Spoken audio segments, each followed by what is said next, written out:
Hi, welcome to the Sifu Mimi Chan Show. Thanks for joining the conversation.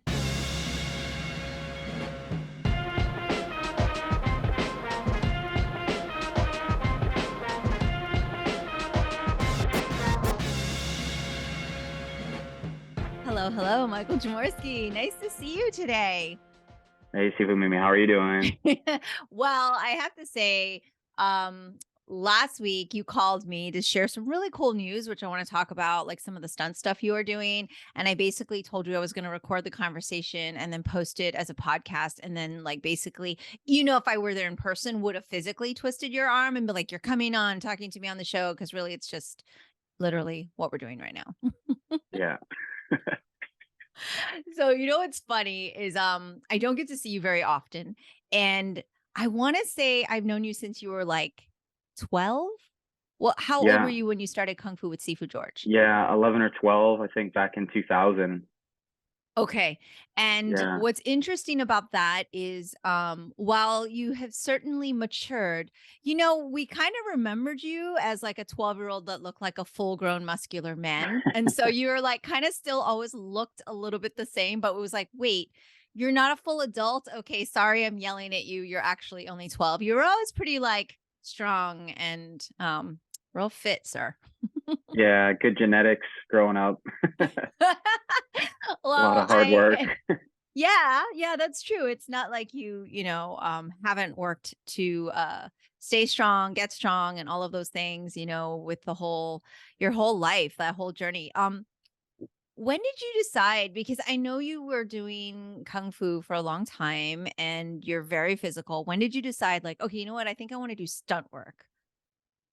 So it's kind of a funny story about that. How I got into that was it just so happened to be like one of the competitions that we were at. I Yeah. don't remember if it was like one of the in-house ones or if it was like that Nick Screama one we used to Right. do at like the Hmm. Gaylord Palms.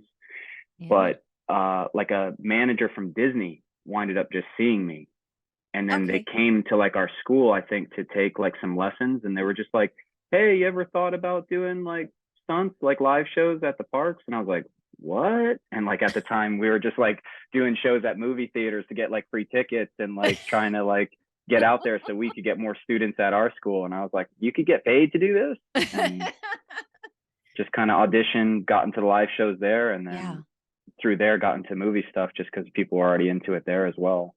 I mean, and you're not the first Wah Lum Kung Fu member to go through the Indiana Jones epic, as you all call it, stunt show, Yeah. and then move on to be really successful in Hollywood films, which is very, very cool. And we are always so very, very proud. I mean, you're technically my nephew. And of course, we're so grateful Sifu George always let you come out to play with us and go to shows and tournaments and all of that. But it's been amazing to just kind of see your career blossom. But I think it's so cool it's kind of a natural path. Like, hey, we're in Orlando, Florida. There's the theme park. Learn Yeah. some stunts, go over. But it's actually not that easy, right?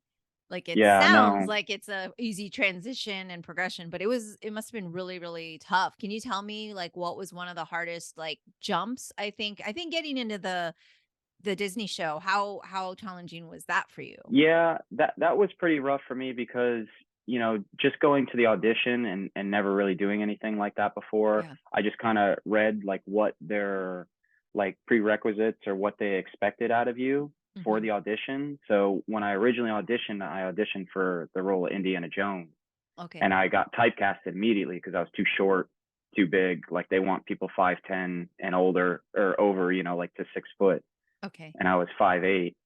So when I went to the audition, they let me stay and do like the fight stuff, but they knew that I wasn't going to get picked for it. Right. And the stunt captain of like who helped run the audition, who was like also a performer at the show, gave me like a list of like all the tumbling passes. He's like, you'd be a good size for our tumblers out here instead of Right. Indy. He goes, if you can learn all these, we have another audition like in 6 months. He goes, I'd like to see you come back and try again. So the most difficult part for me, I would say, is trying to learn to tumble. After I got that list, I went and got like a private instructor and took lessons like twice a week for like 6 months until that next audition, and Mhm. then just got lucky. And got picked to to be at Epic after that. But even I after will that, it say was like you don't hard. get lucky, sir, because Disney doesn't just go, "Oh, we're gonna give you a shot because 'cause you're nice," you know? I mean, you do need to be nice to work, but Yeah. obviously the talent was there. I mean, it was definitely lucky though to have opportunity and to, just get your foot in the door. I Yeah. know all of that is kind of a thing. And we have a long working relationship with Disney. I mean, literally, I was just there the other day. Yeah. So we're still doing shows, and we're so fortunate that we've had that relationship. A lot of people don't know, but I think the China Pavilion at Epcot, we did the grand opening for, and my mom was like in the commercial doing the hosting, and she was like the Oh main wow. character. I really want to find that footage because I was just talking about it with someone the other day, and I was like, yeah, I mean, my mom was literally like the face of like, hey, welcome to the new China Pavilion, and it was like this whole thing where they would say like ni hao, and it's really funny. And so we go way back with them. And so we're always proud that we have Wah Lum students that go out there and get to perform. And we've had a lot of Ninja Turtles go through, and then we've had a lot of Yeah, Epic yeah, guys yeah. go through. And one of the cool things, of course, talking to like, Chris Lapps, Ryan Watson, they always say like at Epic was such a great place because on the off time, there's so many things you can learn there and just learn to do that you don't even do in the show necessarily. Was Yeah. that the case for you as well? Yeah, same. There was always guys that were better at other things, whether it's like trampoline or high falls or even fight stuff, different types of fight stuff that you could just mess around with in between shows. And Hmm. most of the people there, it's almost, I would say, kind of like Kung Fu was. It's more of like a family environment there Yeah. versus like other shows and other green rooms. Like everyone was like pretty cool. It was almost like a fraternity. Like Yeah. everyone wanted to help each other out. There was no really Right. bad attitudes there, which was nice.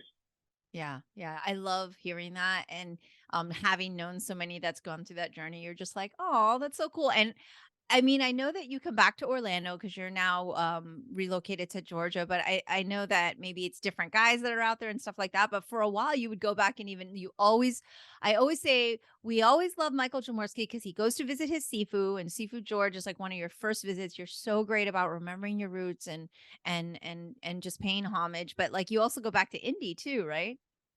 Yeah, I used to be honest, until maybe like 2 years ago Well, the when show like the whole closed COVID too. thing. Yeah. Yeah, exactly. When it closed because of COVID and everything, they basically got rid of the entire cast. And then when Yeah. they reopened the show, they only brought full-time people back. So Hmm. that's kind of was my undoing. But up till then, like I was still seasonal and I would go back in Oh, the right. holidays That's and right. and they That's didn't right. care. Like usually they make you like brush up every 6 months. They would just let me come back whenever and just they were so appeasing. They were like, "You're in town. We need people. Please come. Like, Yeah. just work. We don't care. Like, you'll be fine." Oh my gosh, that's so funny. I feel like I'm the same way. So literally you and I are talking about T minus 6 days to Chinese New Year. So Lunar New Year is Okay. literally around the corner. And I kind of feel the same way. I'm like, so Mike, you're gonna be in town. You want to jump in there. I mean, you feel it's kind of that same deal where you kind of want people to show up and you'll Yeah. figure it out, especially the old schoolers like yourself.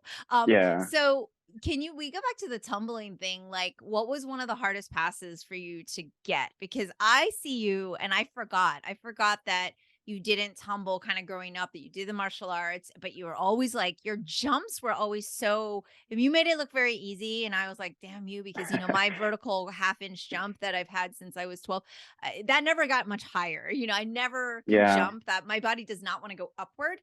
I would always use like speed and momentum to like get Yeah. around, and then Yeah. rotation. Yeah. I had no ups, but you were always pretty springy. So what was like the really challenging thing for you?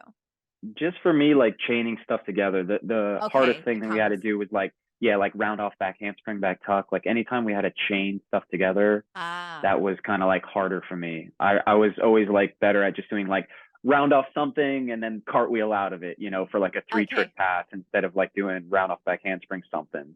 That's So fascinating because you could do like a standing back handspring or standing back tuck like easily, right?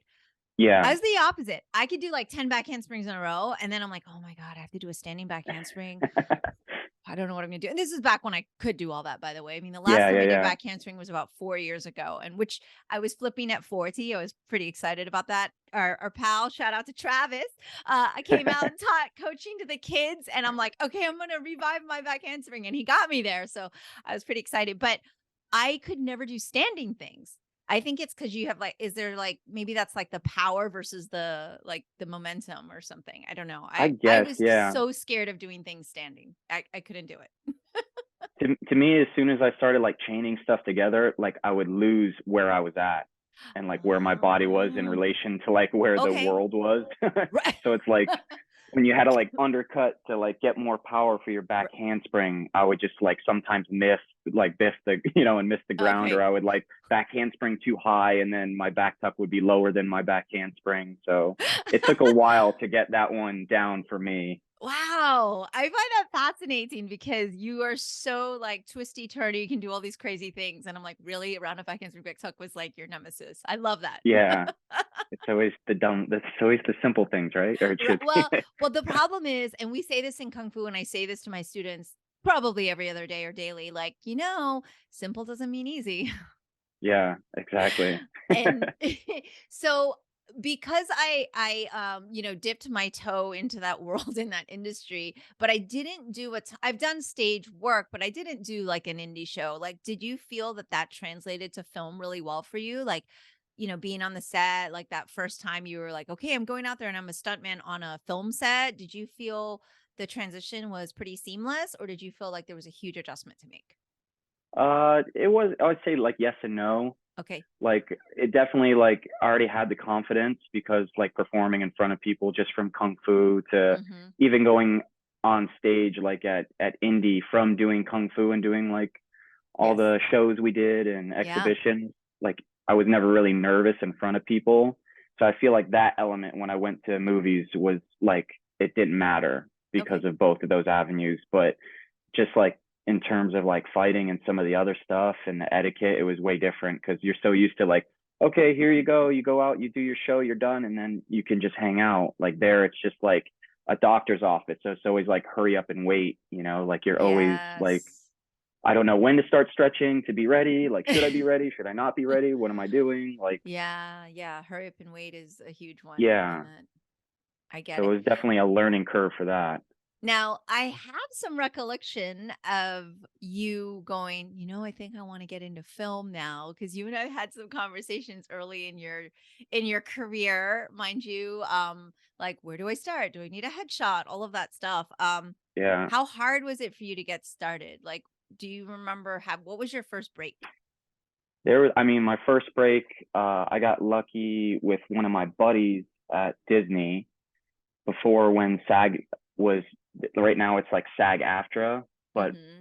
when I started, there were two separate unions Right. and you could technically work in AFTRA without having like a union card. Mm-hmm. So my first gig was like actually an AFTRA gig who my buddy got me the job because he already worked with this coordinator a bunch before and it was on Army Wives. It was like an old like Desperate Housewives meets Army like Yeah. TV show. And just from going on that and working on that, the coordinator liked me enough that he's like, I have a movie coming up. And he's like, I need high school kids that can fight. Mm. And he took me down to Savannah, like straight from this job, which was in like Charleston, South Carolina. And I auditioned with a bunch of other people, but he was there and he brought me and kind of same, like went through like a casting type out thing, but he like went to bat for me Yeah. and I got my SAG card from that movie. Right. They did like whatever the Taft Hartley Taft Hartley. was Mm-hmm. it, yeah, which was funny because at the time, if you stayed at Disney for a year and paid dues into the union, you could get your SAG card. So I was like 6 months into paying dues to the union. And then Oh, I got okay. that. So I had to call them and be like, I got it already, suckers. I was like, I'm not paying anymore to you guys because I already get all the benefits. I love it. I love it. I love it because I think it was the same, I just took for granted like, oh, SAG, is that a big deal? I don't know. I just, went to go work on I want to say Mortal Kombat was the first thing that Taft Hartley let Okay. us hear. And that was, back when Florida had the tax credit and there was actually productions in Florida and stuff. And, it's kind of the same deal. We were just always doing stage things. They came to Florida, started looking for martial arts schools, probably. And Yeah. I don't know, this is in like the 1800s. So, nobody remembers anything from that time era. I don't recall, but I do always love, when it's like you see someone who you very, very clearly remember being super green starting out, and you came to me and you're like, "Can you look at my resume?" And I was like, Yeah. "I helped Mike Jamorski with his resume." I love saying that because now I need your help if I were to ever try to make a resume ever again. Like I would be like, "Hey Mike, what do they even use those things still? Like what's the deal?" But do you remember that? Yeah. Yeah. No, for sure that. And then I remember you helping me link up with Chris Leps at first because he was big in the business at the time as well. Yeah. Yeah, yeah, And yeah. then I feel like I didn't meet him in person until maybe like a year or two later at like one of the events that you guys held at like one of the small movie theaters. It might have been for your dad's like The the documentary. documentary Yeah, that yeah, you yeah. produced. I think I met him there again, which Yeah. was crazy. Yeah, it's super wild, and I love, like I said, I love when there's like Wah Lum family member success, and I love when, like, I know that later on you even went on to work on more productions with so many of the people that maybe you weren't even Wah Lum, but that it's all intertwined, and like anything else, I think you just work hard. You're a good person. People like being around you. That's why you keep working and you get hired, and you're also super talented. So, Yeah, so thank you. that all comes into play. It all comes into play. No, I mean, you're Sifu George, who's my dear cousin. Yeah, he is so proud of you. I mean, and it's not just your career, it's just like the person you've become. And I'll make you like blush a little bit here. I'm really serious about when students actually come back to thank their Sifu in the way that you do with Sifu George, and just to say hello, and to just, you don't even have to go there and say every time, "Hey, thanks, blah blah blah." But for the fact that you show up, you say hello, you come in, and you just like kind of always remember where you came from, kind of thing. Like that makes us proud as Sifus. It's like your old auntie over here. I'll tell you, I know your Sifu is just like unbelievably proud of you, and that is like what we want to put good humans out into the world. And yes, you do really cool things. You have fallen out of buildings and been in all these Marvel films and all that, and we'll talk about that in a second. But that is secondary to like the really good person you've become. So very proud Kung Fu Auntie here, and on your Sifu's behalf, like good job, Mike. Thanks. Yeah. It's always so fun, going back to see them. It was just like, it was the second family for me there, especially, growing up like young, like you said, like I was like 12 when I started. Like that's all I did. I didn't do sports after school. When we had summer break, I was there from morning till night. I took the morning class.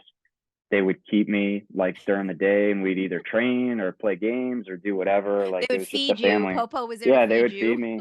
I ate so much jerk chicken. I don't know if I could ever eat it again.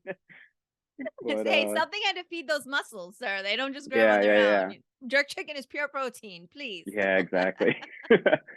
But no, and then we'd even just hang out on the weekends, like go to his house and stuff, or go to like Michelle's house, or Hmm. so it was just very family oriented. I was very thankful to find you guys. Oh my gosh. I mean, like Especially I as said, my first school, like my first month, right. You I just didn't got have to to go walk through. in and you didn't have Yeah, to go through the horror stories that you've heard. yeah, yeah. So Yeah, that is really, really awesome. And I will also say congratulations because you have your own family now with this lovely, amazing wife that actually is a guest of the Sifa Mimi Chan show. She was also on the podcast. So Jessie, who we adore and love. And so congrats on that. You are a newlywed. yeah, thank you, thank you. I actually just talked to Alfie and was like, "Yeah, I was at the wedding," and it was like, this is the thing about family, right? So I was like, you're so lucky and honored. You should feel honored to be there. That you guys are all family and grew up together. It's crazy. Yeah, It's so it's so crazy. crazy, especially those kids, like when I first met them, even though like I was young, they were younger. They were like 3 or 5, Yeah, and now they're in their 20s. yeah, Like they're I all know. drinking and they're adults and have You're like, jobs and what stuff. is happening? And they all like some of them have almost as much muscles as you. Yeah, I think all of them are pretty much either my height or taller than me now, which is crazy because I I used to have throw a them around. feeling. They won't admit it, but I have a feeling that seeing you like very muscular, always fit, like was kind of inspired. One of the reasons that they all like would push to like do more push-ups and pull-ups than one another and like work out and get bulky. I think you were a big inspiration for that, by the way. Yeah. Well, I can't take all the credit for that because Sifu used to put us through weight training like on the demo team. And then for me, Ivan was Yeah. a big force for me. Like he showed me how to Mm, lift when I was like 15. He took me to the gym and he's still like yeah. nowadays like, hey man, he's like, you ever swing through Daytona? He's like, we got to hit the gym together. Oh my I God. got some new stuff to show you. Like he's You're like, still what killing about it. lunch? Can we just have lunch? Yeah. Lift the I chicken love. wing up, you know? Yeah. Oh my gosh, he is so hardcore. I love Kung Fu Family. So let's talk a little bit about Kung Fu actually, like just any top memories you might have from classes and that training that might have prepared you that you look back while you're like standing at the cliff of, the edge of the thing with that wire and going, oh, I guess I got to jump through this window now. Like what kind of you feel carried over and prepared you and what kind of memories do you have from your Kung Fu class? Because you spent a lot of time there. A lot of time Give there. me the Yeah. dirt on Sifu George. Oh no, there's no dirt. There's only good memories and funny. I would say a lot of funny times. You know, we Yeah. did a lot of stuff there that was just, great experiences as a kid, like Yeah. growing up and stuff. Um, but I mean, as far as like preparing for stuff, I mean, everything we did, like, I don't know, I wasn't very disrespectful, I guess, as a kid before I got there, but it Yeah. made me respect everything a lot more just from being there, the discipline that we Mhm. learned and whatnot. And I feel like that just helped a ton on set as Yeah. it is anyways, just with work ethic, I believe that they helped me out a lot with that.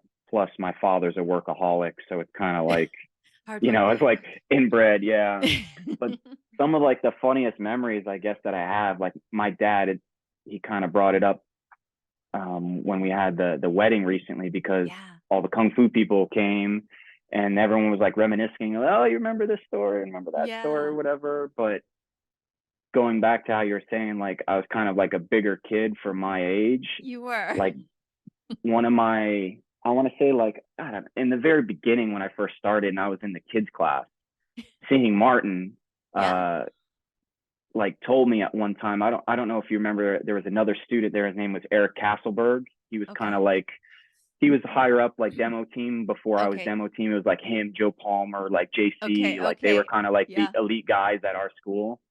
And this guy Eric, he was down on a knee holding the kicking bags for everybody, and seeing goes, "I'll give you $5 if you can side kick him over on this one."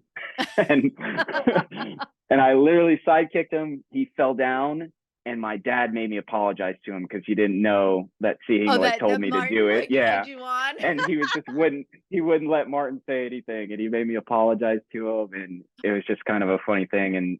And shortly after that, they bumped me up to the adult class. I was like one of the You outgrew it, yeah I think. yeah. I You think I was literally still physically 12 outgrew it. and I was in the Yeah. adult class. They were like, "You're too big. Like just move up. Like you have the discipline. You're fine. Just go." Right. Yeah, yeah. I understand that. And being that this is probably going to release around Lunar New Year week, what is one of your Chinese New Year like memories cuz there's quite a few of them. I mean, I remember you guys Oh would join man. us and it was some wild times. Let me tell you, it's still crazy as ever, but what is one of the things that jumps out of you when I say Chinese New Year? I don't know. For me, one of the funniest times for Chinese New Year's, I remember messing up specifically one time. And I think we were at Chan's Okay. and it was like me, JC, and Fidel doing like a three-man broadsword form. And I think one time we were supposed to do like a jump crescent kick one way, and I winded up shoulder rolling the other way, and we just split. And it was like them two, they went that way, and I went the complete opposite way. And I realized it like mid shoulder roll, I went the wrong way, and I just kind of like walked really fast into the crowd and hid my broadsword, and nobody really knew like that. I just You literally rolled disappeared. off stage. Yeah, and then they turned around. They were like, "Where the heck did Mike go?" Like I was like, I just messed up, man. But it was funny. But some of that stuff was pretty funny and memorable. And I just remember that location specifically, like they were super traditional. Like we could, Yes. like I couldn't do lion. Like Right. I could perform, but couldn't do lion. Couldn't do Yes. like really Buddha or anything. Yes. So Neither It could was I, because always, you know, women. yeah. Yes. It's changed a lot now, like that we don't really have places that are particularly like that, but, like, Okay. yeah, it can be it could be pretty I think for a lot of places that were kinda set in their way in that, I'm like, "Well, you do realize that I am a female Sifu and literally kind of leading the system now, so we're gonna have Yeah. to kinda get out of that era of, like, those old school thoughts," but at the same time, we try to be really good about if we could, we just won't, like, offend people, right? Like, Yeah. we're not also here to, like, change people's, like, way of in some ways it's their religion. I don't want to use that word too Right. harshly, Right. but, Right. like, Right. yeah, so but yeah, it's changed a lot since then. So, like, so if you want to come to Orlando next week and, and jump in, just throw a couple B twists and Yeah. do Mike I'm in Jamorski. good shape, but I don't know about that good a shape. I always remember it being tough. By the time, we got done at the end of the day, like you were spent. My girls, we always talk about it. We're like, man, that Chinese New Year end of day shower, though. You just want to, like, stay in there forever and then see all of the dirt just wash off of you, literally, and all the firecracker Yeah. dust. It's pretty gross. But That was crazy too. I remember wearing the masks, like yes, even doing that stuff. of And course you we would would still, wear you'd masks blow your forever. nose and it would And it have was black boogers. Like it didn't matter. nope. Nope, which kind of says a lot about the type of things we were reading in during Lunar New Year Yeah. and will continue to. So you get to stop, but I'm doomed. Um, I want to talk about all of the things that you're doing now that you've been doing. I will probably read all the crazy projects that you've been on. What are a couple of the most memorable ones? Because we're always excited when we see you in, a Marvel movie, and, like, in the trailer, we're like, "Yeah, there he goes. That was him. He went out the window," or whatever it was. Like, we get really psyched um and kind of tease you about it, but again, it's really a sense of pride. What are some of the projects you've worked on that you just kind of sat there and said, "Wow, when I was that 12-year-old kid, here I am on the set of, just kind of still unbelievable to you." Is there anything that's still surreal, or you kind of still used to it? For me, I have to say like my favorite job so far and still to this date, and it was kind of early on in my career, was I winded up doing Into the Badlands. Yeah. And it was kind of like a kung fu-ish, like post-apocalyptic, Yeah. and it was ran by like a Hong Kong stunt team. Yeah. And at the time, like the first season shot in New Orleans, and when I moved out there from Florida, there wasn't a lot of talent out there, and let alone like a lot of people that knew kung fu. Right. So everything was like very easy for my job, and I was just like, this is awesome. I get to actually use what I know, like on Yeah. film. They're like, get out there and just do some flowers or something, like Yes. not regular people know how to do that. And I was No, just not like, regular it's stunt nothing for us. people. Yeah. Yeah, It's like that's a it's basic. nothing Yeah. for us. So they love me. Oh, I They bet. would I bet. always, they'd be, So oh, you get in there, you get in there, do I it. bet, I bet. I love that. Did you talk to Daniel Wu much? Do you know he knows he came to one of the I think he came to tournament 2000. He came to Florida for one of the tournaments when he was a Oh, wushu wow. artist, and I ran into him in Hong Kong when I was filming a TV show, and he's good friends with my friend Robin Leong, who's Grandmaster John Leong's son, who's a huge star in Singapore, and they're really good friends. And so Okay. it's just like kind of full circle, but it's really funny because he's like, "Wait, Grandmaster Chan, I was at that one of those tournaments." I was like, "Well, we only did tournament two there because he came to Florida." He recalls, and that's kind of what he told me, anyways. But That's it's kind of crazy. funny. No. He would have known that, like, if you had kind of mentioned. So it's Wow. interesting. Yeah. No, like I only like chit chat, small talk when we kind of like Right. in past, but he's awesome. He's very nice and very Yeah. talented. Yeah. Oh, yeah. And I got to fight Yeah. him a couple times too, which was Cool, cool, cool. cool, cool. Yeah. Yeah. I wish I forgot, and I feel like it's not like you and I talk every week anyway, but I was like, I would have Right. been like, "Hey, yeah." Super, super awesome. I love that you got to do all of your kung fu things and weapons too. The thing about that show is Yeah. the breadth of weapons that you get to see, which is so rare. Yeah. Yeah, it was pretty cool. I think we did the typical like axe gang like in every like Chinese film too. Like I was like the leader and had to like start, we were all like in a warehouse and I was just like hitting the metal pipe like up at the catwalk, and then everyone else starts beating the same beat and they Yeah. all join in and we all start fighting. It was pretty funny. Oh It's my kind of like gosh. yeah. So much fun. Um Yeah. people who know, whenever I talk to the stunt pals and people on this show, even, they're just like, "Oh my gosh, isn't it dangerous? Do they ever get injured?" I'm like, "Yes, yes, injuries happen all the time, and hopefully nothing major or big." But like for you in particular, like, are there any injuries that stand out that has been like a huge setback for you, or have you been fairly lucky? Movie wise, I've been fairly lucky. I've only had like stitches. Um, one of the Okay. movies, Ant-Man, Mhm. That's the I wind up trailer, right? going, That we yeah, saw you fly out of the window from it. yeah. And when I went through the window, I winded up landing on my head on some of the glass on the stairs. So I had like a chunk of glass in my head. And I know they probably won't be Yep. able to see, but you can still see the scar Mhm. from where I had it done. But I've had shoulder surgery and both my knees done as well, but that was at Disney. It Yeah. wasn't in the movies. Fascinating, So yeah. yeah, Disney was a lot of wear and tear, like live shows every day, 5 shows a day. Mhm. It got rough. There's never any off season. Yes.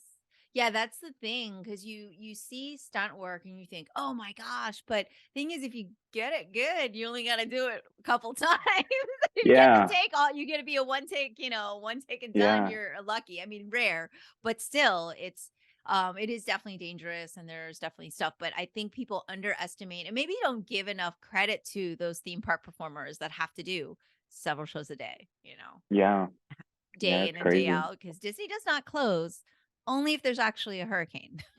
Yeah, So exactly. so And people even always then, and even then, people always ask us, "Hey, are you closing?" I'm like, we'll see if Disney closes." That's usually our answer, because then we know it's really coming, because I feel like they must have their own weather team, and they know what's happening, and I say they control the weather, and they have the right, ability, unless, like, it's truly a hurricane. So we usually say that, because we don't go by the school schedule always, because schools get closed down here as shelters. So they always close. I'm like, "Schools are always right, closed even if the hurricane never comes, but if Disney closes, Wah Lum temple closes." So yeah. that's my policy. But yes, it is a full-time thing.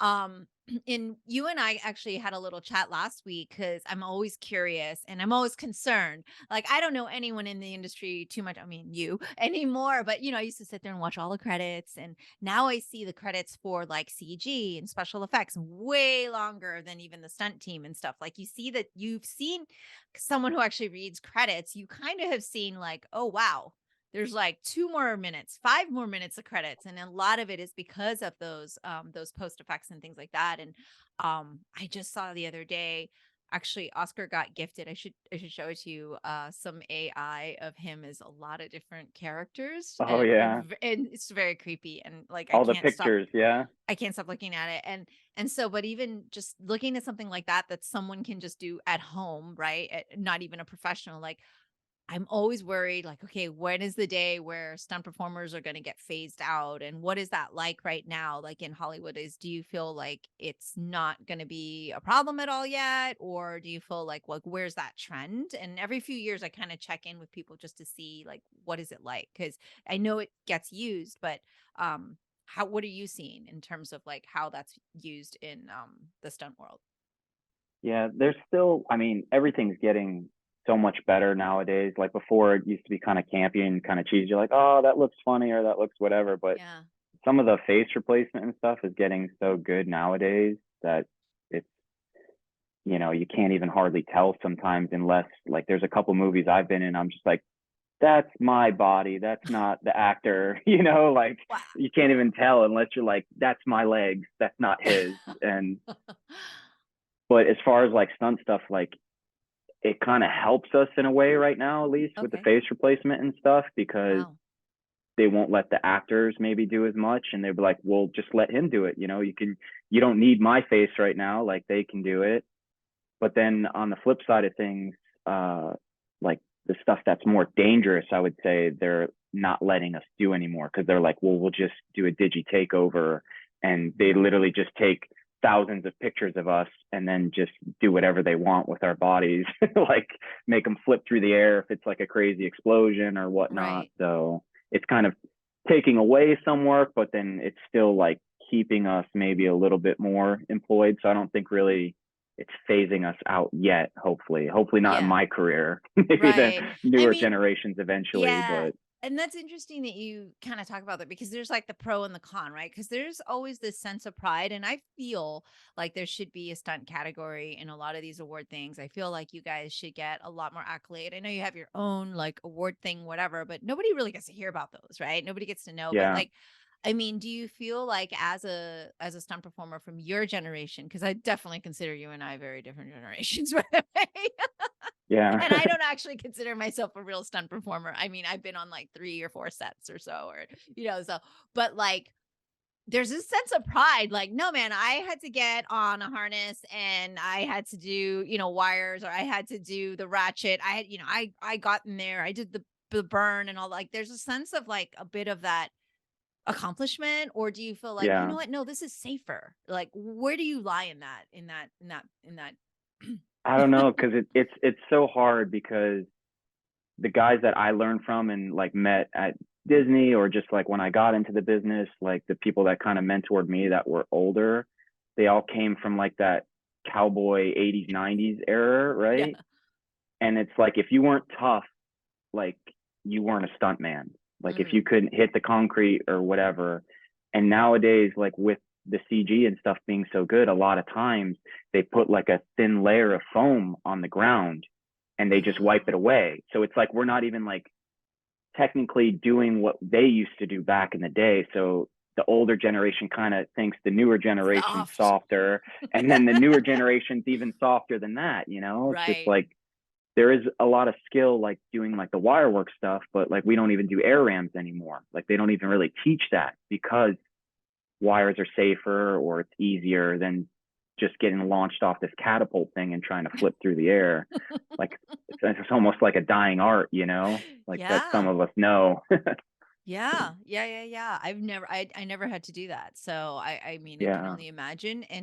Um and in terms of like, and then I get, like I said, I get it, right? Because in one way, it's like, well, then maybe someone doesn't get injured today and then we can keep going. But I don't know. Do Yeah. you kind of feel like you still wish the next generation did learn that? And this probably goes into the conversation that you called me about, which is, when you give back to the community, you're like, hey, I want to create some like not so soft stunt people. You want to create like stunt people that can get in a situation where it's like, you know what? This film doesn't have the budget to put a CG foam on the floor. This film, not Yeah. because not every Which you film could has still those run budgets. into.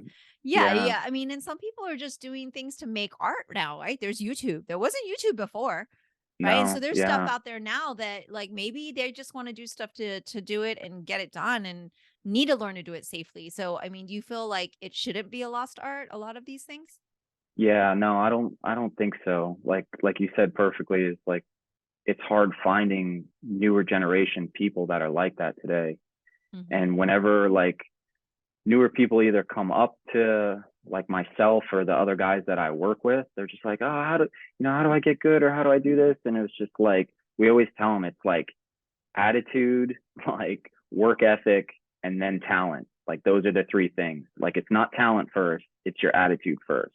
Then it's your work ethic, and then it's your talent. Like if you have Hmm. a bad attitude, and it's like you said, like the newer generation's kind of softer, and they're kind of entitled, and they're like, I Yeah. don't get a pad. Like that's when the other, like if it was my generation and I said that to the coordinator, I would have been fired. They would have been like, get out of here, get the Right. next guy. Right, because there are the next guys, and like Yeah. from a female perspective, and I know it's something Jesse and I talked about, like, yeah, women usually don't get to wear that because the stuff that people were doubling have clothes that you can see through, or Yeah. like we don't get to wear gator backs all the time because the outfit would never allow for that, right? And so you Yeah. have to know how to do things safely and don't get to have pads all the time. And so like from Yeah. a female Unfortunately. Yeah. standpoint, there's like even more like, hey, guess what? So I think it's interesting because it's fascinating. One, because I do remember the Mike Jamorski of 12. While looking at you, you don't look radically different. Like, mentally you're like a full grown adult and like a human now who's coordinating on shows, fight coordinating, doing things, and you're responsible for other people. And so it's really cool to hear you talk about this next generation and how to then train them, because the thing is, I'm sure you were the exception and not the rule. You had a traditional kung fu background and what I happen to believe is one of the best systems across the the planet of in terms of Yeah. preparing one to go out and work in places where we actually did prepare people to go to Disney, right? Like have a good attitude, make sure you're respectful, hardworking, fellowship, all the things that you learn kindness, right? All the stuff Yeah. on our Kung Fu altar. And so I feel like even in your generation, there were those because I remember looking, going, yeah, these young people coming in, they're not really respectful. They think that they deserve a shot because they can do, a triple back or whatever. I was like, yeah, no, Yeah. you're never going to do that, by the way. Like it's pretty rare. Maybe Spider-Man Yeah. does it, but like, they think they have this talent. And so I feel like, yes, generationally now it has changed a lot, but at the same time, each generation's responsibility is to be the old school guy and say, hey, this was passed down to me and hopefully those are the ones that are persevering and still in the business so that that doesn't die out, like Yeah. those principles don't die out. So it's really great that you're doing that. Can you talk to me a little about the program that you ran like around COVID and the one you're doing again where it's like you're doing kind of the stunt training and um kind of what why did that come about and what do you do there? Because I saw your video, I'm going to post it, and yeah, I couldn't do that. So Yeah. dude, No. don't sign Uh, me up. yeah. I can't take credit for it 100%. One of my buddies, Walter Garcia, who I actually met through Kung Fu. He came from another style. He came from Taekwondo. He did like Mhm. YK Kim. Yeah, yeah. Oh, yeah, Uh, Orlando guy then, yeah. yeah. He came over when he was 15, and I was 15 with two other guys from his school to cross train, and that's where we kind of met each other. And then we met back up later at some of the stunt shows, and then we winded up like moving to New Orleans together and kind of starting a stunt team because we wanted to have like a tight knit group to do these projects with. And it's hard enough in the business to make it as an individual. To make it as a group is even harder. Yeah. But going back to this, to these like seminar or the classes or whatever we're running, he actually ran the first one by himself. I was over in Germany on a show working at the Ah, time, and I was just kind of conferencing with him, like, talking about, oh, what we should do, this yeah, should yeah. be. And because there was the downtime during COVID, he thought it was the perfect time to run it. It was Mhm. just very hard, trying to get everyone on a testing cadence and whatnot to Yeah, make sure yeah, everyone yeah. was healthy and safe while they were doing the program. But, we just teach them basics from like fighting, like how to punch, like footwork, how to fall properly, like different things to keep them safe, as far as like wire work. He has sometimes different, either, we call them like 1X, like the lead doubles that have been on like a ton of shows. They would Mhm. either like Zoom call and give them like their advice from their Okay. career. Like he had like maybe two a week or something for this five Wow. week program that he ran. And just a lot of, as you know, from training in martial arts, the harder that you train and like suffer through something, it makes you a stronger person. And that's Mhm. kind of what it's about, is like them suffering as a group in a sense to grow as people and to learn how to like navigate hard situations. And once they get through something in their mind that is unbelievably hard in their life, when they get to set or they get to some life problems or whatever, it's just like, this is it. That's all we got to do. Easy, like it Yes. becomes something nonchalant Yeah. because they've trained so hard. And that's Yeah. kind of what we're trying to do is Yeah, no, create that these all people. speaks to me. Yeah. That all Yeah. speaks to me 100%. Yeah. No, it is true. There is literally and we laugh, but it's actually, blood, sweat and tears together. Like you go Yeah. through something and it is life-changing. It really is life-changing whether they actually go into the stunt industry and, do stuff is not really I mean, it's the goal, but it's not it's just kind of becoming a better person, right? Version of yourself and how to Yeah. do that with people around you and support one another. I really believe in that. And there is something about going through that trial, like that physical trial, that mental trial. Yeah. I mean, in some ways the mental game is harder, right? And because some Yeah, people are for just sure. physically like gifted, like you. No, I mean, I know you worked really hard, Mike. I Yeah. tease you about like coming out of the womb as like this strong, muscular guy ready to go, but that's just, a part of it, right? You had to work really hard for the things that you do, and it shows, and it's definitely there still. But like, I think there's a need for that. Do you know Brett Chan and the Hits International Group? Are you familiar? Have you ever No, worked I've with any heard of the those name, guys? but no, I haven't Yeah, worked yeah, with yeah. So him. he does, all the warrior stuff and Marco Polo and and they kind of do the same thing. They're like this awesome unit. They do a lot of Yeah, work international as well. And I see that that is the way, because when I was, and maybe it's because I like to say when I was in stunts or whatever, but literally I had like a 1% career at what I did in that world, but like I didn't have any of that, right? There was no camaraderie in a sense. Like I kind of went into it right. and whatever, and when I would go somewhere, luckily the few sets I worked on, I did have a community that I kind of was able to find, and I knew people already, and I got super lucky on those projects. But I, the things I'm seeing now with units like what you're doing with your friend Walter, and then what like Brett does with the Hits International, it's like a team, and then they go out and they tackle things as a team, and then they even hire as a team, right? They're like, oh, do you want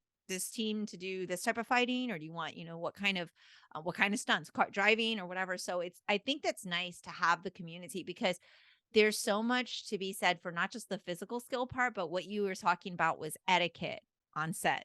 And Yeah, I'd love for you to share a little bit about those faux pas of what, other than like, hey, can I get a pad? Like now, like we're a little nicer about safety and wanting to like make sure yeah. people don't hurt themselves. That maybe isn't part of it, but there is still an etiquette and an expectation of a hierarchy of what the faux pas are on set. Like what is it that you kind of see over and over from that younger generation that you talk about, that you're like, wow, I can't believe this isn't just common knowledge?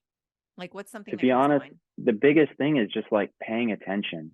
Like, Mm. I don't know how many times, like, there's a ton of people on set, and like when you're not doing anything, like I was taught, like your eyes are either on, like in kung fu, it's like your eyes are on the instructor. If you're not doing something, you're watching him. If they need anything, that's what it is. And it's the same on set. It's like you should be looking at the stunt coordinator, like seeing and watching him if he needs something. If he's moving to grab a pad, he shouldn't be doing that. You should be doing that for him. And they're just on their phones, just minding their own whatever. And then, to be honest too, I mean, that has happened like a lot, but COVID has made it worse too, because Yeah. now a lot of times they don't even bring people to set anymore to help out. They leave them in their trailers until they're ready for them. And then Okay. it makes it harder because they go to set and they have no clue what's going on. And like, hey, we want you to do exactly what this guy was doing, but good luck trying to do it the way they're doing it. And then they have to like try to find playback to pick out, sometimes So it's like making where you could, production longer, right? Like less yeah, efficient. yeah. But paying attention, going back, to your Yeah. question, is just Yeah. so many people just don't pay attention, like either I to their surroundings or to what is going on right at that Yeah, moment. no, and like for stunts, especially second unit, it's all about safety. So if you're not paying Yeah, attention, it's not safe.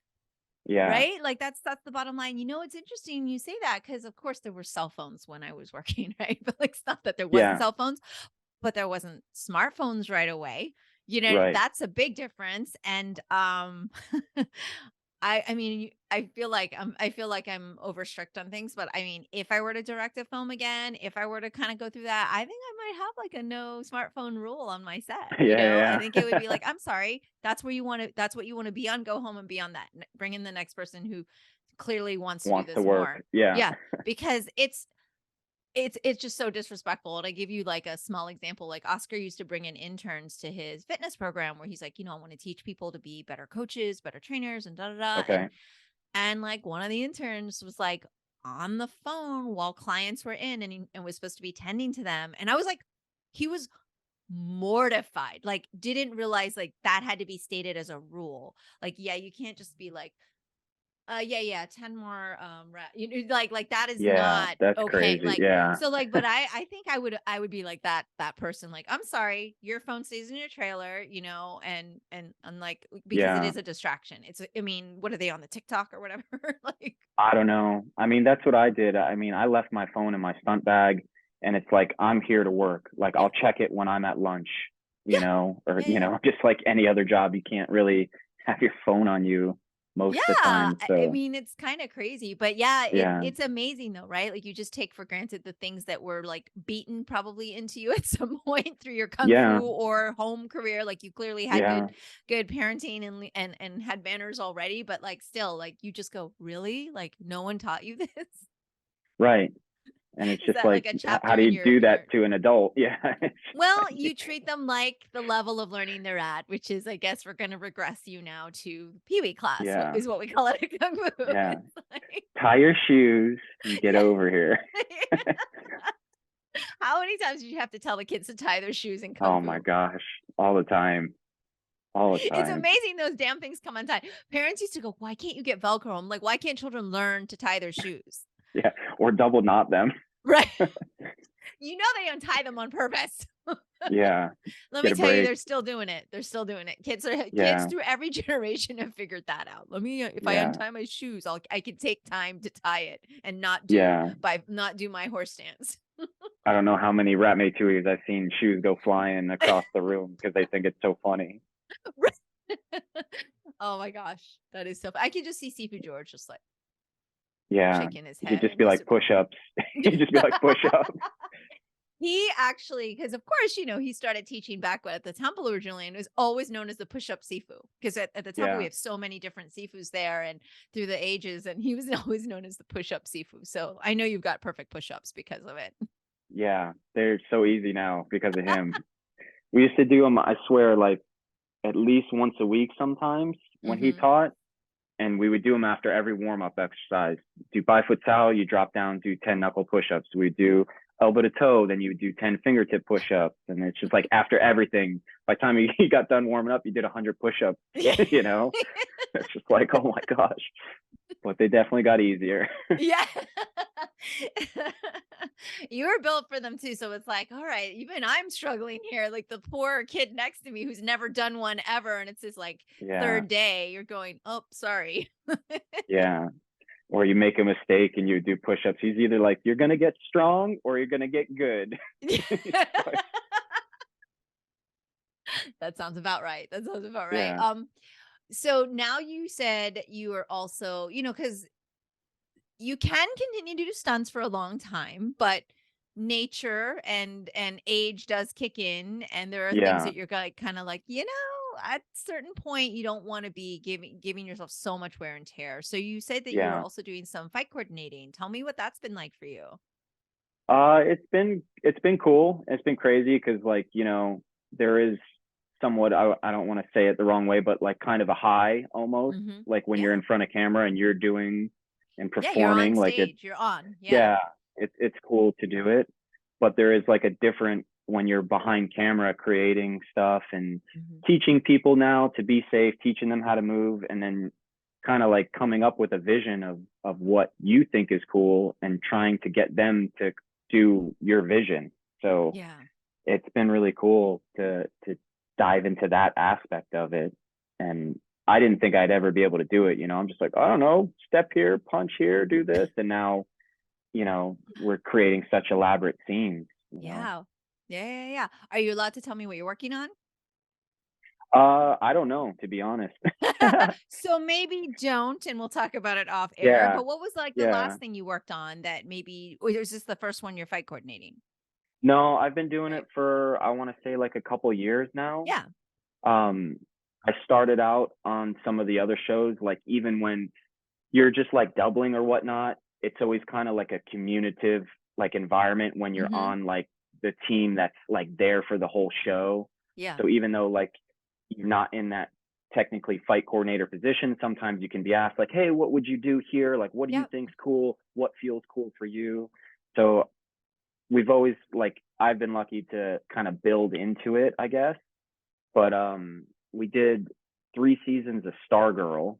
Hmm. It's on WB. It's an unknown show, but I guarantee you the action is awesome on it. And if you I go love watch that. it, you'll be like, oh, she's fighting with a staff. that's Wah Lum's staff. I Yeah. totally know everything she's doing right Yeah. All there. right. You'll be able to pick stuff apart. Everybody needs to go watch that then, just for that alone. That makes me very proud. That's so awesome. Yeah, So I'm pretty sure Sifu George told you that I brought him onto my little Disney project, which was Fantasmic. And yeah, I choreographed the show for that, which is really great because that'll be on stage hopefully for a long time. And so when people yeah, go and see the Mulan Shang sequence, they'll see Wah Lum staff and they'll see our fight set. And I actually surprised the cast and I didn't tell them I was going to bring Sifu George in. So they knew they were getting Mulan. But the Shangs didn't know that they were going to get to learn from Shang. So I was really excited to be able to do that as kind of a thing for them. So it was a pretty cool yeah. experience. That's cool. Yeah, he sent me a picture. I think him and I saw Sifu 2 as Yeah, well. yes, yes. They're I brought helping in the whole out. team. Yeah, Alexia, Oscar, and Flores all kind of came in. It was quite an effort because you know how all the stage stuff is too. Like you get certain levels of like union, non-union, or you get Yeah, performers that are experienced. So we had a lot of people who had no experience whatsoever, and to turn them into what could look like a traditional yeah, martial artist was super challenging, you know. And they were such hardworking. We call them the yeah, dynasty out there, and we absolutely loved working with them. And just the team, the show director was amazing. So same thing in your world, right? So it's kind of like you've had good experiences and I'm sure you've had bad experiences and we won't make you talk yeah, about the bad experiences, but tell me about that. Like how like you said it was Stargirl, right? Like they actually asked your opinion and they wanted it to be collaborative. And that's not always the case on all yeah, sets. So that's a really great gift. yeah. And to be honest, Stargirl was a very good show for all of us to grow, like as a Mm, team. There was one of the very few shows that we kind of worked on where they didn't really limit the stunt team. Like we always wow. had budget issues, like, oh, try to stay down within the budget or Okay. whatever. But they always kind of pushed us, like, you guys do whatever you want.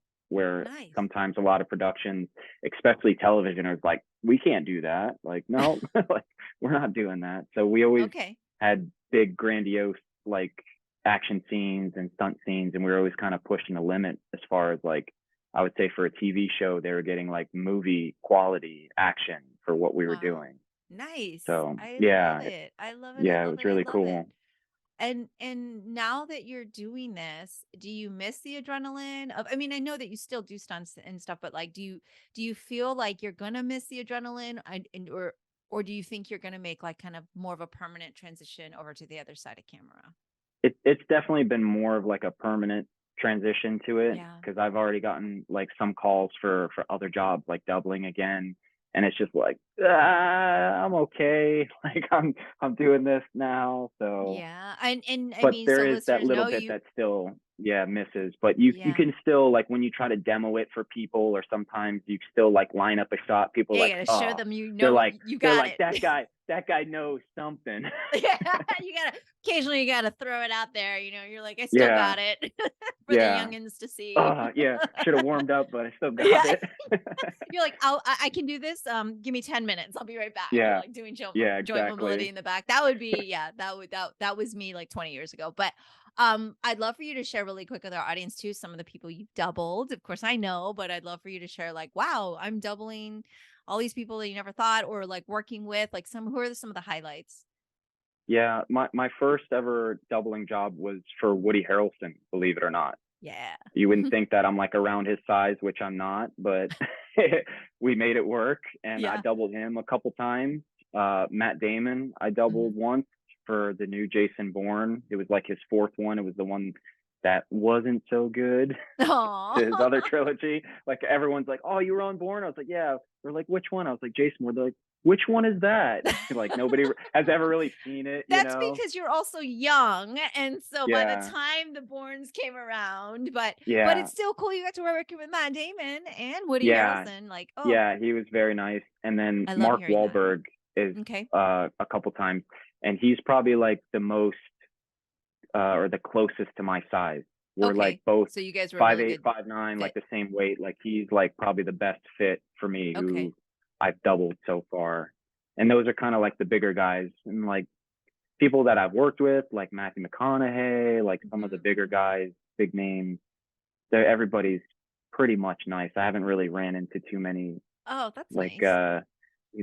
jerks out there, even though Right, you right, hear right. about it. You Everyone that do. we've You worked do. with has been kind of cool, more or less, I mean, I don't know if it's a hard fast rule, but I often hear like the bigger the star, usually they're pretty okay, they're nice. And the probably the reason they're a big star is because they're nice people to work with, you know. Yeah, Like you hope that's the case. I hate when you hear, kids meeting their NBA idol and they're just like rude to them, or like people meeting right. stars that they've like really respected their work and they're just not nice to work with. Like I hate hearing those Yeah. stories. They kind of piss me off actually. So I'm really glad to hear that because all of those actors I have respect for and regard for. And so that's really awesome. Um, so was this really painful to sit and talk to me for an hour? Like, how do you feel right now? No, it wasn't too bad. I'm all right. I was just teasing you because Yeah, yeah, audience and our yeah. listeners, you're like, oh yeah, this is like for a recording. But he was real shy to come on and talk to me on this podcast, and me and Jesse have been kind of like double teaming you and like giving you a hard time the last few years about this. And Yeah. in all honesty, it's been really amazing to just see you grow as a human, like I said earlier. And I know that your Sifu is like a male Sifu, and I don't know how often he like shares what I know he shares with me, but like so proud of you and the person you've become and the work you do. And every time there's a show that you're on, like we all hear about, how big our family is. So Yeah, everybody yeah, hears yeah. about it and everyone's cheering for you. You have such a support system here in Orlando. It will always be your home. And I just absolutely love talking to you today. So Yeah. hopefully now you'll be a regular. And next time, maybe you and Jesse can sit and talk to me together and you can be like, I Yeah. did the harder stunt. No, I did. And then I can watch you guys fight. No, I'm just kidding. No, that's who would funny. who would win? Probably her for Yeah. sure. Yeah. Yeah. Yeah. Well, given. Yeah. The wife always wins. That's That's what I like right. to say. the Then the you first your rule you marriage learn. your marriage is gonna be fine. You guys are good. I know you Yeah. just got married a month ago, but you're on the right track, sir. Yeah. Yeah, yeah, yeah. Oh my gosh. Well, is there anything you want to recommend other than Stargirl for people to go and watch the action for? Is there anything off the top of your head, not just that you've worked in, but anything recently that you're like, you know what, this is a real delight. Like, go watch this, and here's what you look out for, or whatever. Any recommendations for me? Because I don't get out much. I don't know. I'm so bad. Like I don't have social media and I don't watch a lot of newer things that come Mm. out. But to be honest, like It's not bad to not have social media, yeah, by the way. I'm just gonna tell you that that's actually a good thing. yeah. Anything that we've kind of had like our hand in, whether it was like Stargirl, we did like another show that was kind of weird. It was called School for Good and Evil on Netflix. Oh, I It's saw kind that, of and I like actually read those books. yeah. Did you? The books are probably better than the movie, but we Yes. did the action for that. Okay. And they Okay. winded up, like chopping it up worse than what we actually did. Like it Don't was a you lot hate that? cooler. The cutting room It, floor thing? yeah, yeah, it stinks, but Can you give me an example, or would that be taboo? of how it got chopped up like Yeah, of like a crazy. scene that we saw and you're just like, "Oh, that was intended for this." Like if it's not cool to talk about, that's okay. But No, but I like, was really disappointed because I really did love the characters in the book and I didn't think I mean, and the stars they had in that, you're just like, "What?" And it didn't hit yeah, for me. I loved seeing the characters as always like alive and moving, but like, yeah, it was a little bit yeah, disconnected for me. And I think that happened in the unit 1 too, not just unit 2, by the way. okay, I yeah, yeah, felt it yeah, for the storyline. Like it just didn't feel what I yeah, mean, there are a lot of books though to cover, so yeah. yeah. For us though, like we winded up doing the project and then they winded up calling us back, I guess, after they went to cut it and put it together. Like the audience didn't understand like a certain part of the story. So they Oh, wanted to film an action sequence in the beginning explaining that there's like these the twin fight. brothers that ran the Yes. school. And Yes. we came up with this huge elaborate fight between the two of them where they were on this like rotating platform and it was like Oh, longer one cool. or shots and it just did not, of course it's like time and money and they don't want to Yeah. tell it was already like a 3 hour movie and they were like, we can't put another 10 minutes in the Yes. beginning, Yes. People even though never it's understand. It's awesome, only 2 minutes, but yeah, yeah. No, but like I mean, at that point with this film, more better action might have saved it a little bit. At least yeah, it would have been that, right? So it yeah, was a little rough. It was disappointing, but no, I mean, um, it, you kind of take what you can. Like, you don't have control and you have to just let it go, right? You just go, well, Yeah. on to the next thing and hope for better editing or Yeah. decisions with the editing. It's not always necessarily just the editor's fault, but lots of different moving parts in the movies.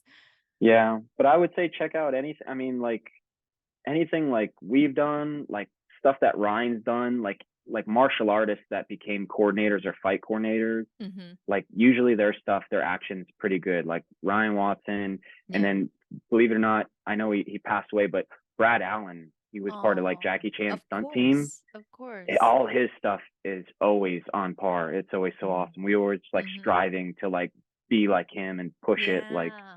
he had really unique and awesome action design. Yes.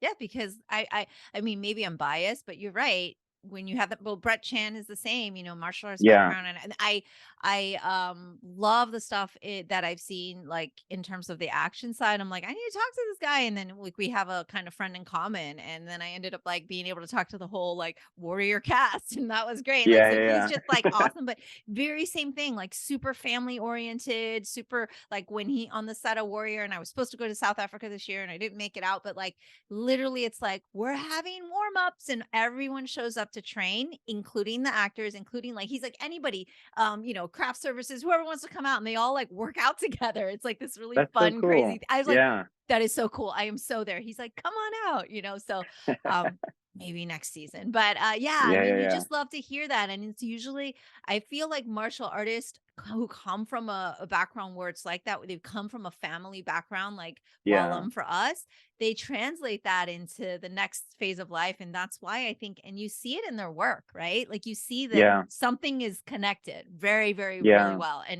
And it's usually like everyone there loved working together, and it's because they had a great leader. So I love those recommendations. Thank you so much. So this Yeah. was so much fun. Shout out to your Sifu and all of the family that's going to be watching and listening to Yeah. this Yeah. Yeah. listening for sure. So Great. Yeah. um No, thank you. Thank you for having me. Thank you. And thank you, Sifu George and seeing Martin and stuff. Everyone's such a big influence, on my life, to get me to where I've been today. So I can't thank them enough.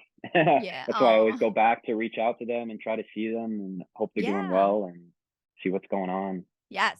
Next time when you're in Orlando, I definitely want to see you in person and Jesse. So Yeah, no, I'd I love to still, get to be together honest, next I time. gotta come check out the museum still. Yeah. I haven't been to see that, and I know you guys done that like a long time ago. Yeah, Like it it's been a finished a while. couple It's been years a while. ago. Yeah, Yes, come to the temple. Come to the temple. It's been a yeah, while. That's also your second home. So please, yeah, please feel free. You're always welcome. You're still a Wah Lum member, even though you're not in classes. That doesn't mean you're not our yeah. family. Like we always feel that way. Thank you. So Yeah. really proud. So all right, I will talk to you again on the show. All right. Thanks, Sifu Mimi. That's all for today's episode. Thanks for listening to the Sifu Mimi Chan Show. Please subscribe and rate my podcast on your platform of choice and leave a review.